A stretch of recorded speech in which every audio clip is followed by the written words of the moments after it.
Un saludo muy especial para todas las personas que hoy nos acompañan, por supuesto a nuestros suscriptores.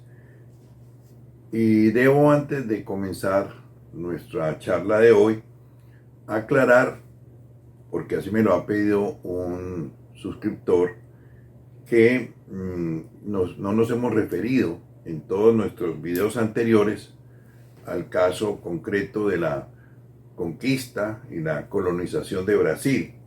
Y obviamente tendríamos que referirnos también a la independencia de ese gran país. Me comprometo, por supuesto, a un video especial que dedicaremos única y exclusivamente a la conquista, colonización y a la independencia de Brasil. Brasil hace parte de Hispanoamérica, Brasil hace parte de nuestro continente. Brasil es un país hermano con todos los demás países colonizados por España. Y antes de dedicarle el capítulo que habíamos pensado al año de 1810, que da comienzo al proceso de independencia o de independencias, como habíamos dicho la vez pasada, debemos referirnos a unas rebeliones anteriores que sin duda marcaron con posterioridad los hechos revolucionarios de la independencia. Estas revoluciones pusieron fin a lo que podría llamarse la paz colonial que España había logrado establecer después de la brutal conquista. Y por tanto, pues obviamente estos hechos son muy importantes para los acontecimientos posteriores. Nos referimos primero a la insurrección de Tupac Amaru en el Perú en 1780, la rebelión de los comuneros en la Nueva Granada, hoy Colombia, que ocurrió en 1781, y el golpe de Estado y la constitución de la primera junta de criollos en Quito en 1809, que termina también trágicamente. Comencemos pues con la rebelión de Tupac Amaru. La rebelión de Tupac Amaru, sin duda alguna, fue el movimiento insurreccional más grande que tuvo América Latina antes de que comenzaran los procesos de independencia. Se vincularon a este proceso, encabezado por José Gabriel Condorcanqui, que asumió el nombre de Tupac Amaru en recuerdo al último Inca, Tupac Amaru I, que gobernó en Vilcabamba y que fue ejecutado después de su rebelión por el virrey Francisco de Toledo en 1572. Bien, esta rebelión comprometió a más de 100.000 indígenas y tuvo una gran extensión geográficamente hablando. Comprendió el sur de Perú, norte de Argentina y el altiplano boliviano. Condorcanqui era un mestizo. Era en ese momento, cuando inicia la rebelión, era curaca. En Perú los caciques tenían esa denominación, curacas. Era curaca de Pampamarca, de Surinama y Tugazuca. Y además había sido reconocido por las autoridades españolas en su genealogía como descendiente, evidentemente, de Tupac Amaru, el último Inca que gobernó en el Perú. Bien, la rebelión de Tupac Amaru tiene que ver precisamente con la inconformidad que generaron las reformas borbónicas, de las cuales hablamos en el video anterior.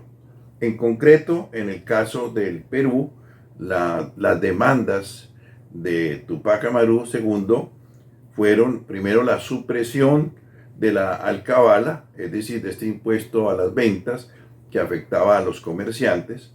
Tupac Amaru era un comerciante. Él se dedicaba a trasladar mercancías en las mulas, tenía 300 mulas en distintas regiones del altiplano boliviano, en Argentina y en el Perú. Él trasladaba mercancías y por supuesto era una persona que estaba afectada por el impuesto de la alcabala.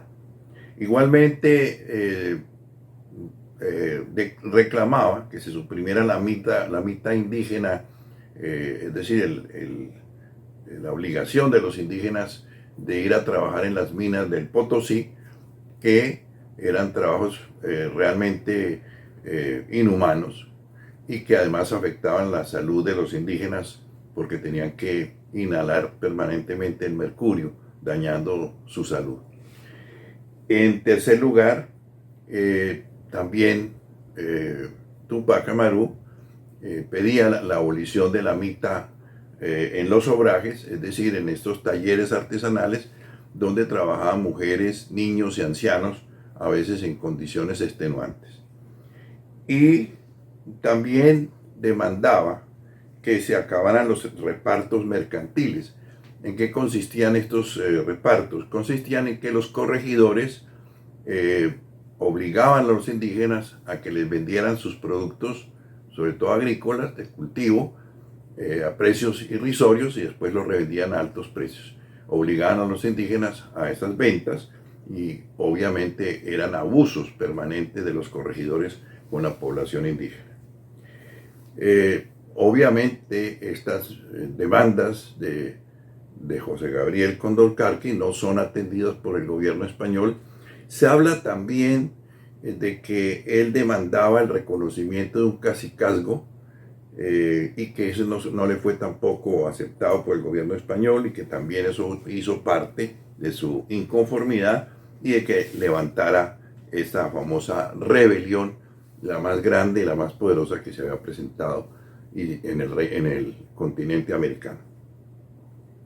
Si bien Tupac Amaru contó con el apoyo de unos 20 caciques, curacas, que lo apoyaron y que le permitieron conformar un ejército de más de 100.000 hombres y que además aportaron armas para la rebelión, nunca tuvo el apoyo de la nobleza cusqueña, que se había hispanizado, que recibía privilegios del gobierno español, títulos nobiliarios, etc. Ellos consideraban que Tupac Amaru era un indio de baja extracción y por lo tanto nunca lo apoyaron. Fue parte de los indígenas que dependían de esta nobleza la que conformó las tropas que los realistas organizaron para aplastar la rebelión de Tupac Amaru. También cabe señalar el papel que tuvo la Iglesia Católica para aplastar esta rebelión, particularmente la posición del obispo del Cusco, el obispo Moscoso y Peralta, que excomulgó a Tupac Amaru y con ello le restó apoyo popular porque él hablaba de que defendía también la religión católica y obviamente quedó excomulgado y por lo tanto perdió toda la legitimidad frente a las masas indígenas que eran por supuesto creyentes. El mismo obispo también organizó la defensa del Cusco cuando Tupac trató de apoderarse de la ciudad virreina, de la ciudad que era la capital del imperio, antigua capital del imperio inca. Bien, los virreyes del Río de la Plata y por supuesto el virrey de Lima organizan 17.000 hombres que terminan aplastando la rebelión de Tupac Amaru, derrotándolo militarmente. Son apresados, entre otras cosas. Tupac Amaru es traicionado, nada menos que por su cuñado, que era mestizo, se llamaba Francisco Santa Cruz. Los demás rebeldes, como su mujer, Micaela Bastidas, que era una mujer extraordinaria, compañera de Tupac y organizadora de las tropas rebeldes, es igualmente capturada. Sus hijos, los más inmediatos seguidores, parientes y demás que son juzgados y son condenados todos a muerte. Antes de la ejecución se les corta toda la lengua, incluido Tupac. A Tupac se le amarra a 4 caballos para descuartizarlo. Sin embargo, no se sabe muy bien por qué los caballos no tienen la fuerza suficiente, o no se mueven en la misma dirección, en fin. Lo cierto es que no pueden descuartizarlo. Entonces los españoles simplemente proceden a cortarle la cabeza y a desmembrarlo, a romper todos sus miembros, mandarlos a distintas localidades, sobre todo las localidades rebeldes, como escarmiento contra todos los que intenten oponerse al régimen colonial español. Y posteriormente, pues vendrán una serie de medidas represivas de las autoridades españolas, porque consideran que la rebelión de Tupac había levantado el orgullo otra vez indígena, el orgullo inca. Se va a prohibir el carácter hereditario de los cacicazgos, se van a prohibir las vestimentas incas, se va a prohibir cualquier iconografía o pintura que represente a los incas. Se van a acabar las distinciones nobiliarias entre caciques que reciben títulos nobiliarios, como el que estaba reclamando, entre otras cosas, Condorcanqui, que era el marquesado de Oropesa, y a partir de ese momento los indígenas van a ser iguales todos, de tal manera que las condiciones de discriminación y de exclusión van a ser iguales para todos los indígenas. Se aumenta el pie de fuerza en el Perú, en el virreinato, se militariza el virreinato. Hay que decir que el movimiento de Tupac pues, no era un movimiento independentista, no se hablaba de independencia de la corona española, pero de todas maneras el movimiento demostró el profundo malestar que existía en las colonias americanas con las reformas borbónicas, reformas extractivistas, y que hacían ver a España como una metrópoli que buscaba codiciosamente apoderarse de riquezas y a través de los impuestos de los americanos. Pero igualmente el trato que se le dio a Tupac y a sus seguidores, la crueldad, la sevicia, la barbarie con que fueron tratados, pues igualmente mostró ante los ojos de los criollos cómo se trataba España de un régimen despótico, tiránico, que va a justificar hacia el futuro el calificativo que siempre se dará a los españoles de tiranos, del gobierno español como un gobierno tiránico. Bien, la segunda rebelión es la de los comuneros, que ocurre en 1781, es decir, un año después de la de Tupac, y que va a ocurrir en la Nueva Granada, hoy Colombia, en el virreinato de la Nueva Granada. En 1779 llega a este virreinato un funcionario español típico de las medidas borbónicas, que viene con el ánimo de coactivamente lograr los pagos de impuestos, hacer eficaz el recaudo y además crear nuevos tributos que van a afectar a la población local. Y este visitador se llama Francisco Gutiérrez de Piñeres. Entre las disposiciones que adopta este visitador es el de suprimir el cultivo libre del tabaco. Se va a establecer el monopolio estatal del tabaco, de tal manera que solamente el gobierno español va a ser el comprador de la hoja, y se va a restringir las zonas de cultivo, de tal manera que solamente se va a permitir ese cultivo en algunos lugares del virreinato. En segundo lugar, se reviven algunos impuestos que ya no se cobraban, que habían sido olvidados. Se establecen otros, como el famoso tributo de la Armada de Barlovento, y se aumentó significativamente el impuesto a las ventas, la famosa alcabala. Estas medidas, sobre todo la prohibición del cultivo del tabaco en algunas zonas y los impuestos de la alcabala, van a producir un primer levantamiento en las zonas donde se había cultivado el tabaco, sobre todo en el Socorro y Charalá, que son provincias de lo que hoy es el departamento de Santander en Colombia, donde se producen los primeros alzamientos y las primeras protestas contra las medidas del visitador, y se dirigen entonces una serie de habitantes de estas regiones, comerciantes afectados por alcabala también, se van a dirigir todos hacia Santa Fe, y en el curso de su marcha hacia la capital del virreinato se van sumando personas hasta llegar a unos 20.000 personas en marcha. Adoptan el nombre de comuneros, es decir, el común, la gente que no tiene títulos, de nobleza, como había sido común, valga la redundancia, llamar en Europa a las comunidades que no eran aristocráticas, que no tenían sangre azul, eran los comunes. Bien, estos comuneros pues van a armarse cuando ven que puede producirse una represión del gobierno español.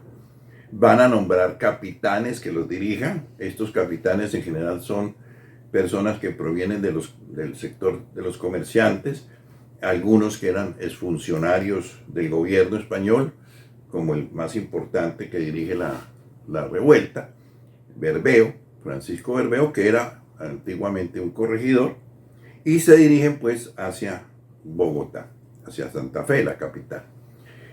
Va a haber una pequeña escaramuza en las cercanías de Bogotá, que los comuneros ganan frente a las pocas tropas oficiales.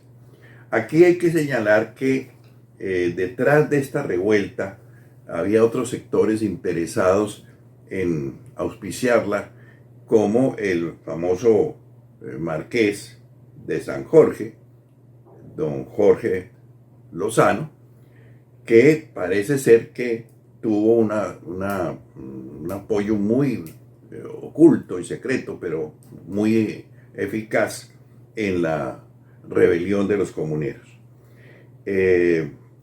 Un historiador colombiano, Fernando Guillén Martínez, citando a otro autor, Ángel Camacho, muestra cuál fue el papel de Jorge Lozano y además otros personas del notablato, de la élite criolla, que también por detrás de todo y en secreto estaban apoyando el movimiento. Muestra el papel que cumplió don Jorge Lozano, marqués de San Jorge. Dice Guillén, citando a Ángel Camacho: don Jorge Lozano de Peralta, marqués de San Jorge, había sido uno de los principales promotores de la sedición de 1781, desempeñando importantes papeles en la misma, por el apoyo que sus riquezas y sus relaciones le prestaban.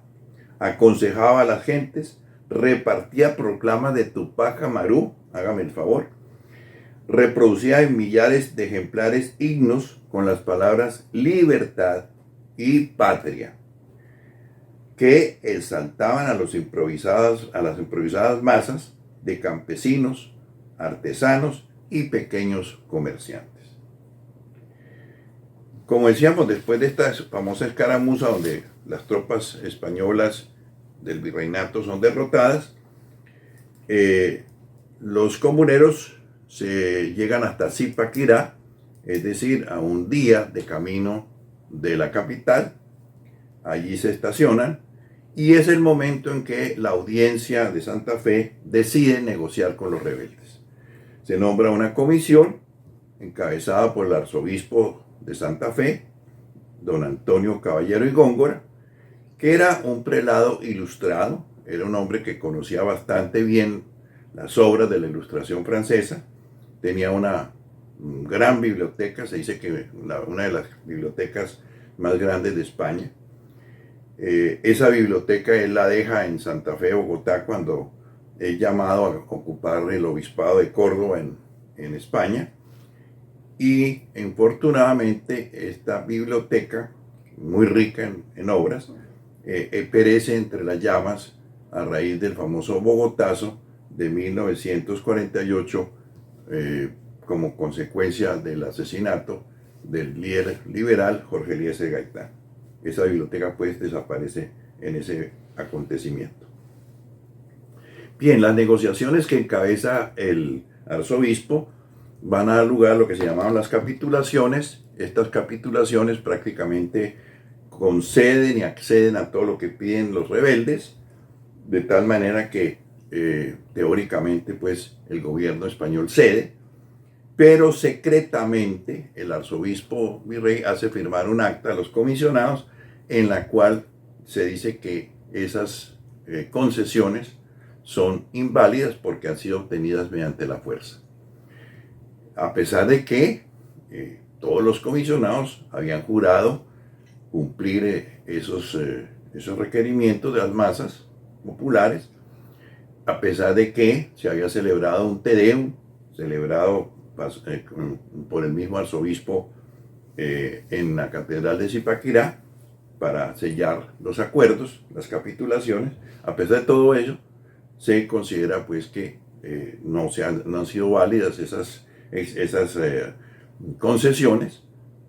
Secretamente se considera que eso ha ocurrido, y entonces cuando se dispersan las masas, se regresan a sus hogares los millares de campesinos, artesanos y comerciantes que se habían movilizado en el movimiento comunero.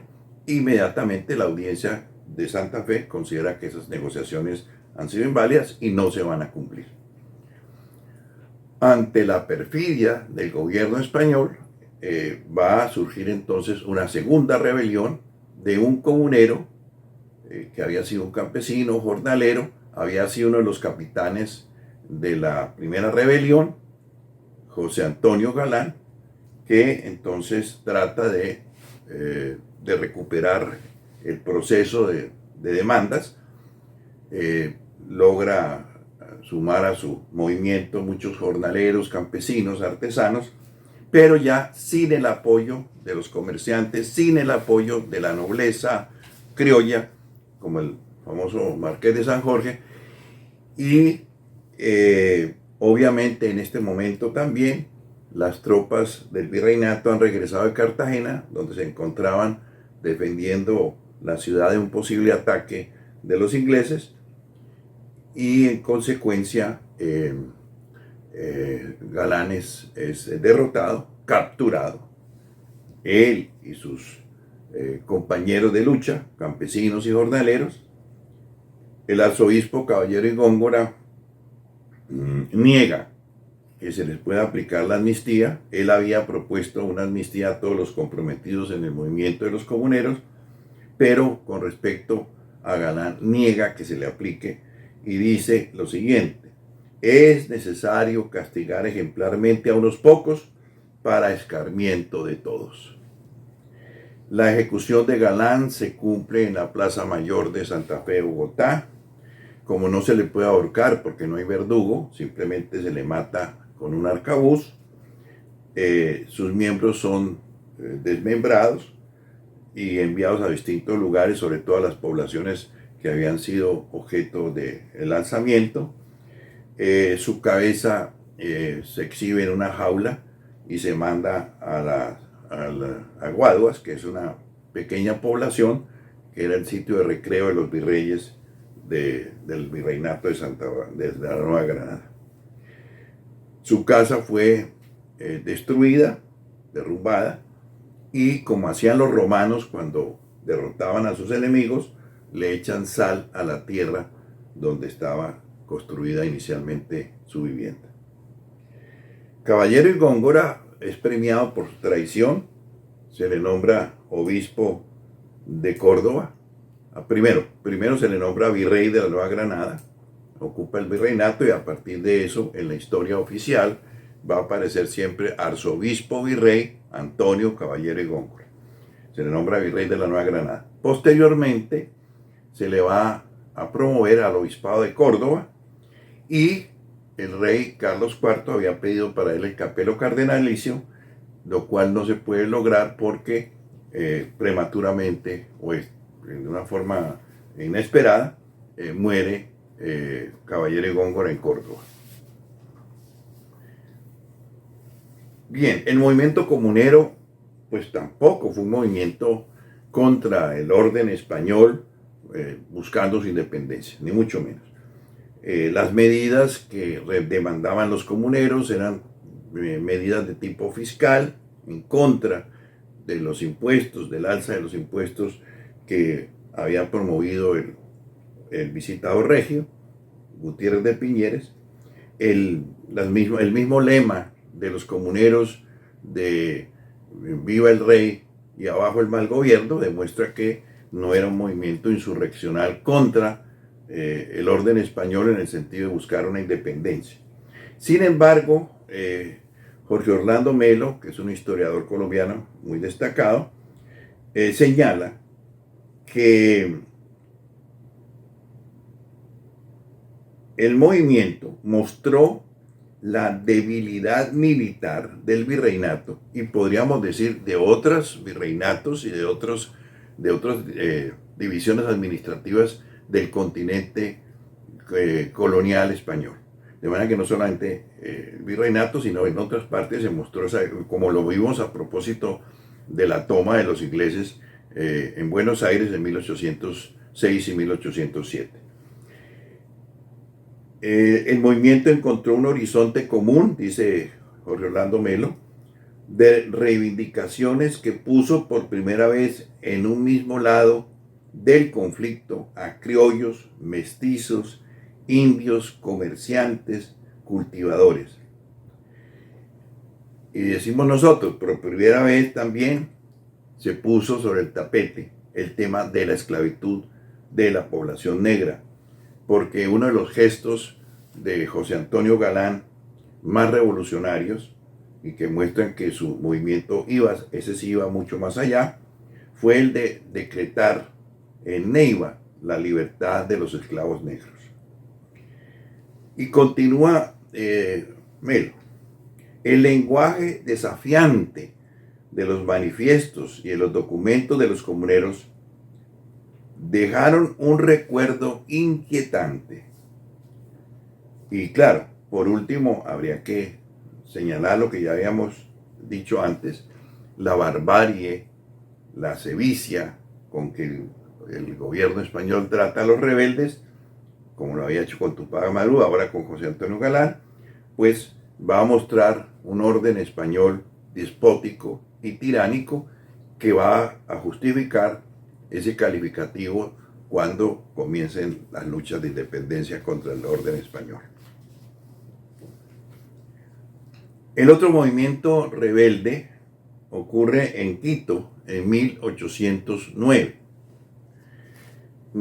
Hay que decir que antes de ese movimiento ya había existido una rebelión anterior, igualmente contra las reformas borbónicas, la llamada rebelión de los barrios, pues que comprometió a varios barrios de Quito contra las medidas tributarias de la corona española, particularmente el famoso estanco del aguardiente. No me voy a referir a eso porque es una rebelión que tiene también muchos hechos y acontecimientos, porque pues nos demoraríamos demasiado, pero sí hay que decir lo siguiente, que esa rebelión, dice un historiador jesuita, Juan de Velasco, fue una insurrección urbana, la más grande y la más significativa y de mayor duración en la América española durante el siglo XVIII. Uno siempre se pregunta por qué Bolívar en su famosa Carta de Jamaica hablaba de que Venezuela era un cuartel. Obviamente Venezuela se caracterizó por el militarismo siempre. La mayoría de los militares de la independencia eran venezolanos, comenzando por el mismo Bolívar, pero también habla de la Nueva Granada como una universidad y habla de Quito como un convento. Si uno mira la historia de Quito, no va a encontrar que era un convento. Esta rebelión de los barrios fue una rebelión muy importante y obviamente es un antecedente a esta segunda rebelión del año 1809, a la cual me voy a referir rápidamente.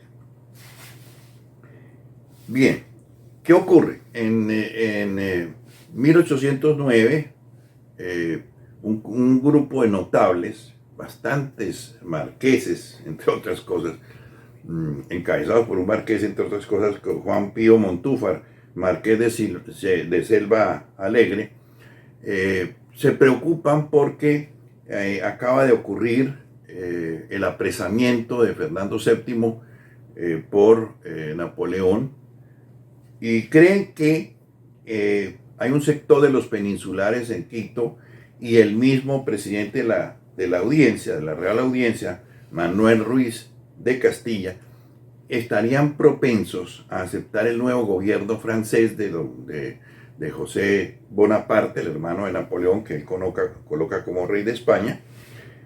Entonces, ante esa posibilidad, deciden y se organizan en un complot que van a derrocar al presidente de la audiencia, a Ruiz de Castilla, lo ponen preso y conforman una junta de gobierno. Es la primera junta de gobierno que se crea en América Española, antes de las que se van a constituir a partir de 1810. Es la primera.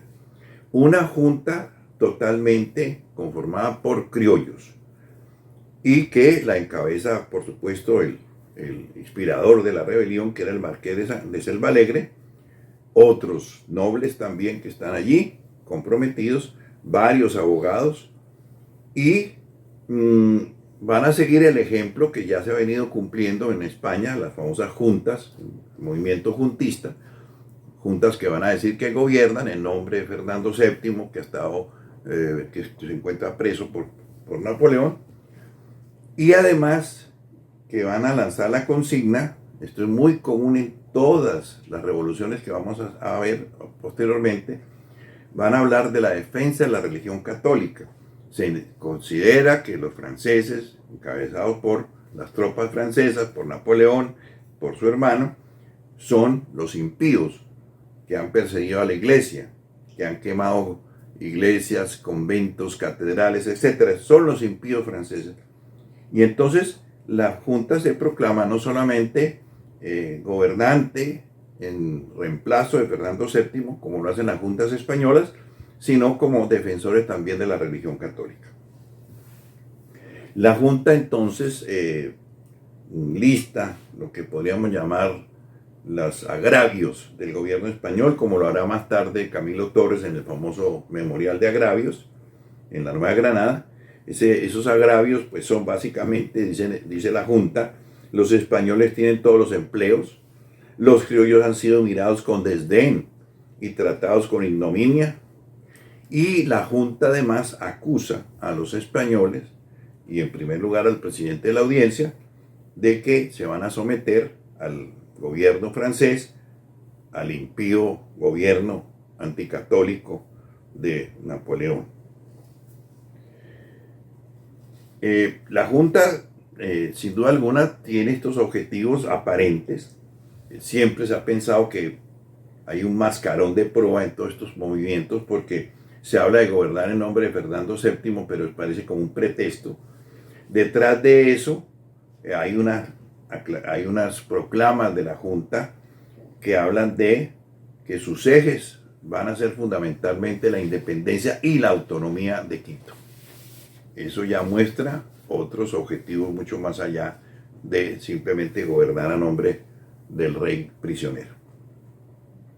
La Junta realmente dura 3 meses, no recibe el apoyo de ciudades importantes como Guayaquil, Cuenca, Popayán. Es más, de allí van a venir tropas para aplastar a la Junta.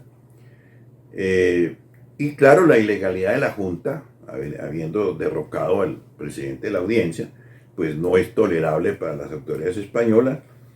Los virreyes de Perú y de la Nueva Granada organizan las tropas que toman Quito, apresan a los rebeldes, donde van a ser juzgados. Allí el fiscal que pronuncia la acusación, va a pedir para ellos, 46 de ellos, la pena de muerte y el destierro para otros 30. Pero ocurre que una enorme multitud de criollos, indígenas, mestizos, asaltan el Real Cuartel donde están presos los rebeldes de la Junta de Quito con el ánimo de liberarlos. En ese momento entonces las autoridades españolas ejecutan sin fórmula de juicio a los rebeldes y ordenan a las tropas en ese cuartel que disparen indiscriminadamente contra los manifestantes.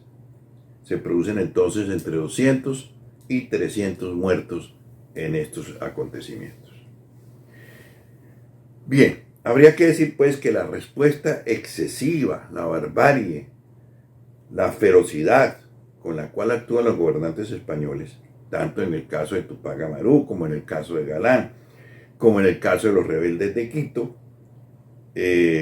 va a ser una constante en la conducta que los españoles, los gobernantes españoles van a ejercer contra los rebeldes cuando comiencen las luchas de independencia. Esa violencia también va a ser respondida con igual sevicia, si se quiere, por parte de los rebeldes. No se puede olvidar, por ejemplo, el famoso decreto de la guerra a muerte de Bolívar contra españoles y canarios a los cuales se les anuncia la muerte, aunque sean inocentes. Y de todas maneras, como he dicho,